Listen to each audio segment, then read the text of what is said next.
আসসালামু আলাইকুম সবাইকে। আজকে কি টপিক নিয়ে কথা বলবো সেটা ভিডিও টাইটেল দেখে বুঝে গেছেন।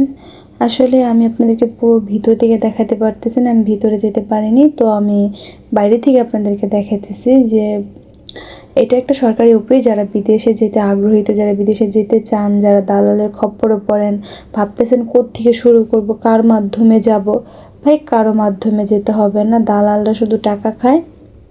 আপনারা এটা একটা সরকারি অফিস, আপনারা নিজেরা যাবেন, যাচাই করবেন, দেখবেন। আপনারা যদি বুঝতে পারতেছেন না আসলে বিদেশ কিভাবে যাব, কোন দেশে যাব, কোন দেশে গেলে ভালো হবে, কোন দেশে কত টাকা স্যালারি, ইত্যাদি ইত্যাদি সব কিছু আপনারা এই অফিস থেকে জানতে পারবেন।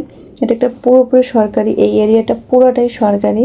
এখানে আপনার পুলিশ ডিপার্টমেন্ট আছে, আপনার কোয়ার্টার আছে পুলিশদের, তারপর সেনাবাহিনী, থানাও আছে পাশে।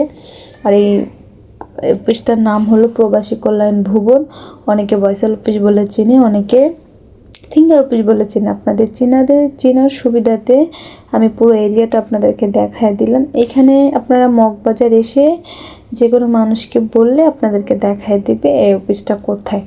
যারা বিদেশে যেতে চান, আমার মনে হয় একটু দৌড়াইতে হয়, নিজে নিজে সব কিছু করতে হয়, তো তাই একটু দৌড়াদৌড়ি করতে হয়। অল্প টাকার ভিতরে নিজে পরিশ্রমে নিজে সব কিছু যাচাই করে যান, কোনো প্রতারণতা হবেন না, কোনো রকম বিপদে পড়বেন না। এটা আপনাদের জন্য সবচেয়ে বেস্ট সাজেশন। এখান থেকে গেলে আপনাদের অনেক সুবিধা। তো আজকের মতন এখানে, আশা করি ভিডিওটা দেখার পর সবার যারা বিদেশ যেতে চান তাদের অনেকটা হেল্পফুল হবে, এবং কি তাদের